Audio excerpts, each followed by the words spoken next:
నమస్కారం. మేము విజయ్ కుమార్ గంట. రాష్ట్రంలో ఇప్పుడు పెను సంచలనంగా మారింది లిక్కర్ స్కామ్. గత 5 ఏళ్ల కాలంలో ప్రభుత్వమే లిక్కర్ అమ్మినటువంటి పరిస్థితుల్లో భారీ స్థాయిలో ప్రభుత్వ లిక్కర్ ఉత్పాదక సంస్థలు అలాగే ప్రభుత్వ సహకారంతో ఏర్పడినటువంటి గుత్తేదారు సంస్థలు నుంచి భారీగా నిధులు కబ్జా చేశారని చెప్పి ఈ లిక్కర్ స్కామ్లో పలువురు ఆరోపణలు ఎదుర్కొంటున్నారు. టీడీపీ నాయకులైతే నేరుగా మాజీ ముఖ్యమంత్రి జగన్ మీదే ఆరోపణలు చేస్తున్నారు. ఈ క్రమంలో లిక్కర్ స్కామ్ పరిధిలో సిట్టు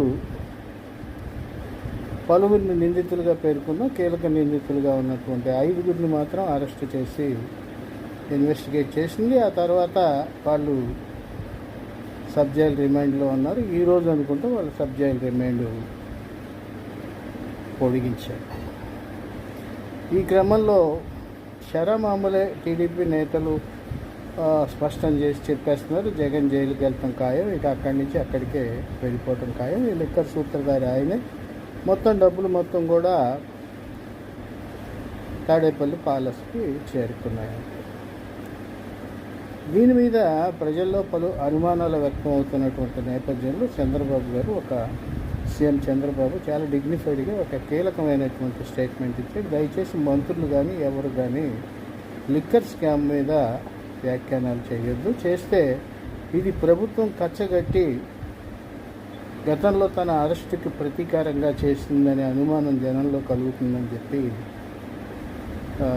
ఆయన సున్నితంగానే తన మంత్రివర్గ సహచరుల్ని మందలించారు. అయితే ఇదే సందర్భంలో ఎంత చంద్రబాబు గారు మందలించినప్పటికీ పోయి తెలుగుదేశం పార్టీకి చెందినటువంటి కీలక నేతలు మంత్రులు మాత్రం ఇంకా జగన్ అరెస్ట్ కావటం ఖాయం అనే రీతిలో మాట్లాడుతున్నారు. అదొక ఎత్తుగడ. ఈ సందర్భంలోనే జగన్ అరెస్ట్ అవుతారా, జగన్ అరెస్ట్ చేస్తారా అని అంటే ఇది ఒక రకంగా బేతాళ ప్రశ్న లాంటిది. అయినప్పటికీ ఈ రాజకీయాల్లో ఏది ఎప్పుడు ఎలా జరుగుతుందో తెలియదు. కానీ ఈ క్రమంలో ఈ అరెస్ట్ అంశానికి, లిక్కర్ స్కామ్ అంశానికి సంబంధించి ఒక స్పష్టమైనటువంటి వివరణ ఇచ్చేందుకు జగన్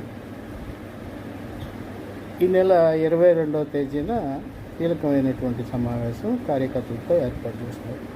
మొత్తం మీద లిక్కర్ స్కామ్ అనేది ఒక సెన్సేషనల్గా మారింది. ఇది నిజమా అబద్ధమా ఏంటి, లేదా పెట్టుడు కేసా అనేది